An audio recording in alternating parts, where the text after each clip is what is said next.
بسم اللہ الرحمن الرحیم۔ السلام علیکم۔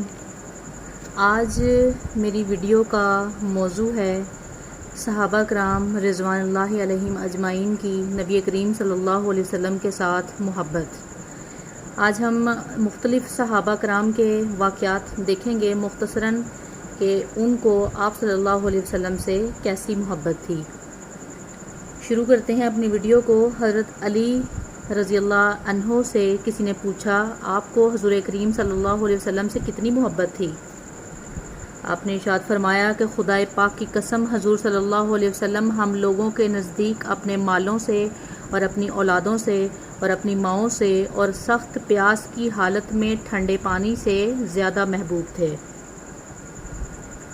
اللہ تعالیٰ کا ارشاد ہے، آپ ان سے کہہ دیجئے، اگر تمہارے باپ اور تمہارے بیٹے اور تمہارے بھائی اور تمہاری بیبیاں اور تمہارا کنبہ اور وہ مال جو تم کماتے ہو اور وہ تجارت جس میں نکاسی نہ ہونے کا تم کو اندیشہ ہو اور وہ گھر جن کو تم پسند کرتے ہو، اگر یہ سب چیزیں تم کو اللہ سے اور اس کے رسول سے اور اس کی راہ میں جہاد کرنے سے زیادہ پیاری ہوں تو تم منتظر رہو یہاں تک کہ اللہ تعالیٰ اپنا حکم بھیج دیں، اور اللہ تعالیٰ بے حکمی کرنے والوں کو ان کے مقاصد تک نہیں پہنچاتا۔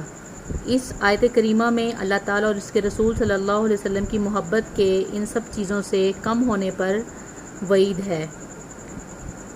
ایک اور جگہ حضرت انس رضی اللہ عنہ فرماتے ہیں کہ نبی کریم صلی اللہ علیہ وسلم کا ارشاد ہے، تم میں سے کوئی شخص اس وقت تک مومن نہیں ہو سکتا جب تک کہ اس کو میری محبت اپنے باپ اور اولاد اور تمام لوگوں سے زیادہ نہ ہو جائے۔ حضرت انس رضی اللہ عنہ فرماتے ہیں کہ حضور کریم صلی اللہ علیہ وسلم کا ارشاد ہے کہ تین چیزیں ایسی ہیں کہ جس شخص میں وہ پائی جائیں، ایمان کی حلاوت اور ایمان کا مزہ نصیب ہو جائے۔ ایک یہ کہ اللہ اور اس کے رسول سے محبت ان کے ماں سوا سب سے زیادہ ہو۔ دوسرا یہ کہ جس کسی سے محبت کرے اللہ ہی کے واسطے کرے۔ تیسرے یہ کہ کفر کی طرف لوٹنا اس کو ایسا ہی گراں اور مشکل ہو جیسا کہ آگ میں گرنا۔ حضرت عمر رضی اللہ عنہ نے ایک مرتبہ عرض کیا، یا رسول اللہ، مجھے اپنی جان کے علاوہ اور سب چیزوں سے آپ زیادہ محبوب ہیں۔ حضور صلی اللہ علیہ وسلم نے ارشاد فرمایا کہ کوئی شخص مومن اس وقت تک نہیں ہو سکتا جب تک اس کو میری محبت اپنی جان سے بھی زیادہ نہ ہو۔ حضرت عمر رضی اللہ عنہ نے عرض کیا، یا رسول اللہ، اب آپ مجھے اپنی جان سے بھی زیادہ عزیز ہیں۔ اسی طرح ایک اور موقع پر ایک صحابی رسول صلی اللہ علیہ وسلم نے آ کر نبی کریم صلی اللہ علیہ وسلم سے عرض کیا کہ قیامت کب آئے گی؟ حضور نے فرمایا، قیامت کے لیے کیا تیار کر رکھا ہے جس کی وجہ سے انتظار کر رہے ہو؟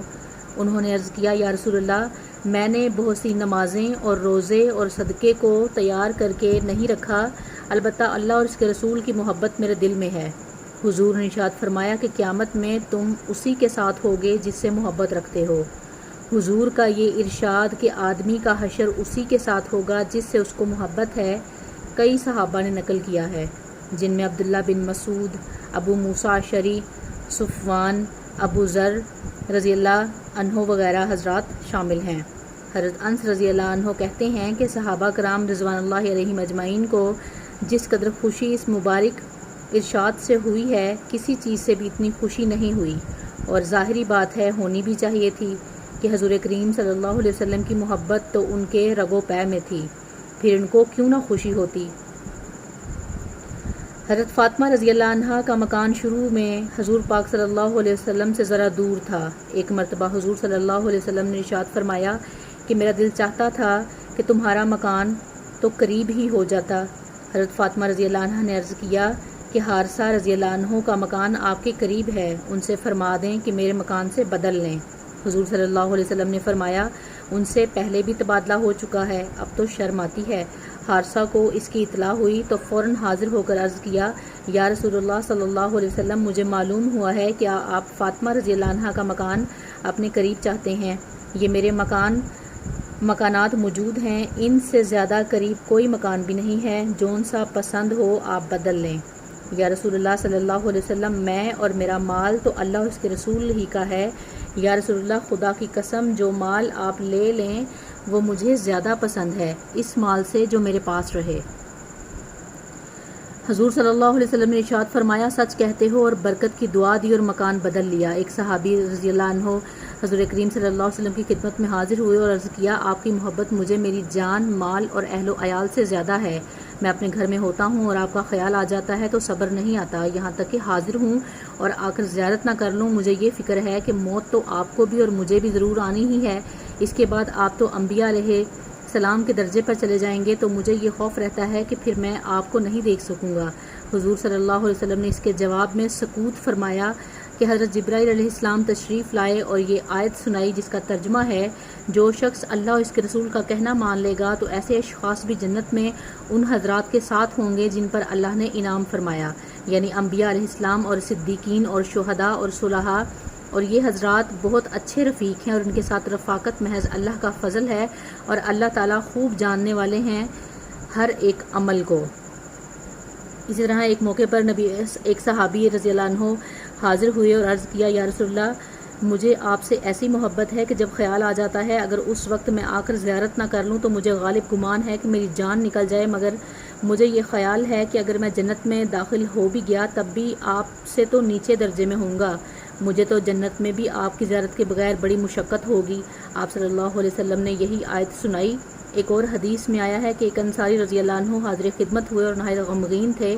حضور نے فرمایا، کیوں کیا ہوا؟ عرض کیا، یا رسول اللہ، ایک سوچ میں ہوں۔ آپ نے دریافت فرمایا، کیا سوچ ہے؟ عرض کیا، یا رسول اللہ، ہم صبح شام حاضر خدمت ہوتے ہیں، آپ کی زیارت سے محظوظ ہوتے ہیں، آپ کی خدمت میں بیٹھتے ہیں، کل کو آپ تو انبیاء کے درجے پر پہنچ جائیں گے، ہماری وہاں تک رسائی نہیں ہوگی۔ حضور نے سکوت فرمایا، اور جب یہ آیت نازل ہوئی تو حضور نے ان انصاری رضی اللہ عنہ کو بھی بلایا اور ان کو اس کی بشارت دی۔ ایک حدیث میں آیا ہے کہ بہت سے صحابہ نے یہ اشکال کیا کہ حضور صلی اللہ علیہ وسلم نے یہ آیت ان کو سنائی۔ ایک حدیث میں ہے کہ صحابہ رضی اللہ عنہ نے عرض کیا، یا رسول اللہ، یہ تو ظاہر ہے کہ نبی کو امتی پر فضیلت ہے اور جنت میں ان کا درجہ اونچا ہوگا، تو پھر اکٹھا ہونے کی کیا صورت ہوگی؟ حضور کریم صلی اللہ علیہ وسلم نے ارشاد فرمایا کہ اوپر کے درجے والے نیچے کے درجے والوں کے پاس آئیں گے، ان کے پاس بیٹھیں گے، بات چیت کریں گے۔ حضور صلی اللہ علیہ وسلم کا ارشاد ہے، مجھ سے بہت محبت کرنے والے بعض ایسے لوگ ہوں گے جو میرے بعد پیدا ہوں گے اور ان کی یہ تمنا ہوگی کہ کاش اپنے اہل و عیال اور مال کے بدلے میں وہ مجھے دیکھ لیتے۔ خالد رضی اللہ عنہ کی بیٹی عبدہ کہتی ہیں کہ میرے والد جب بھی سونے کے لیے لیٹتے تو اتنے آنکھ نہ لگتی ان کی اور جاگتے رہتے، حضور صلی اللہ علیہ وسلم کی یاد اور شوق و اشتیاق میں لگے رہتے اور مہاجرین و انصار صحابہ کا نام لے کر یاد کرتے رہتے اور یہ کہتے کہ یہی میرے اصول و فروغ ہیں، یعنی بڑے اور چھوٹے، اور ان کی طرف میرا دل کھینچا جا رہا ہے۔ یا اللہ، مجھے جلد ہی موت دے دے کہ ان لوگوں سے جا کر ملوں، اور یہی کہتے کہتے سو جاتے۔ حضرت ابوبکر صدیق رضی اللہ عنہ نے ایک مرتبہ عرض کیا، یا رسول اللہ، مجھے اپنے باپ کے مسلمان ہونے کی بنسبت آپ کے چچا ابو طالب کے مسلمان ہو جانے کی زیادہ تمنا ہے کہ اس سے آپ کو زیادہ خوشی ہوگی۔ حضرت عمر رضی اللہ عنہ نے ایک مرتبہ حضور کے چچا حضرت عباس رضی اللہ عنہ سے عرض کیا کہ آپ کے اسلام لانے کی مجھے زیادہ خوشی ہے اپنے باپ کے مسلمان ہونے سے، اس لیے کہ آپ کا اسلام حضور کو زیادہ محبوب ہے۔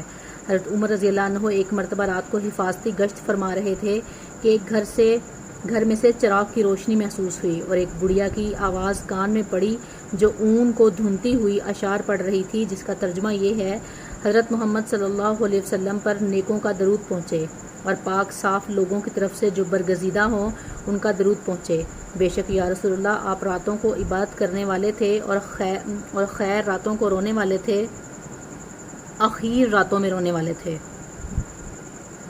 کاش مجھے یہ معلوم ہو جاتا کہ میں اور میرا محبوب کبھی اکٹھے ہو سکتے ہیں یا نہیں، اس لیے کہ موت مختلف حالتوں میں آتی ہے، نامعلوم میری موت کس حالت میں آئے، اور حضور صلی اللہ علیہ وسلم سے مرنے کے بعد ملنا ہو سکے یا نہ ہو سکے۔ حضرت عمر رضی اللہ عنہ بھی ان اشعار کو سن کر رونے بیٹھ گئے۔ حضرت بلال رضی اللہ عنہ کا قصہ مشہور ہے کہ جب ان کا انتقال کا وقت ہوا تو ان کی بیوی جدائی پر رنجیدہ ہو کر کہنے لگی کہ ہائے افسوس۔ وہ کہنے لگے، سبحان اللہ، کیا مزے کی بات ہے کہ کل کو محمد صلی اللہ علیہ وسلم کی زیارت کریں گے اور ان کے صحابہ سے ملیں گے۔ حضرت زید رضی اللہ عنہ کو جب سولی دی جانے لگی تو ابو سفیان نے پوچھا، کیا تجھے یہ گوارا ہے کہ ہم تجھے چھوڑ دیں اور تیرے بجائے خدا نخواستہ حضور صلی اللہ علیہ وسلم کے ساتھ یہ معاملہ کریں؟ تو زید نے کہا، خدا کی قسم، مجھے یہ بھی گوارا نہیں کہ حضور اپنے دولت قدا پر تشریف فرما ہوں اور وہاں ان کے کانٹا بھی چبھ جائے اور میں اپنے گھر آرام سے رہ سکوں۔ ابو سفیان کہنے لگا میں نے کبھی کسی کے ساتھ اتنی محبت کرتے نہیں دیکھا جتنی محمد صلی اللہ علیہ وسلم کی جماعت کو ان سے ہے۔ دعاؤں میں یاد رکھیے گا۔ اللہ حافظ۔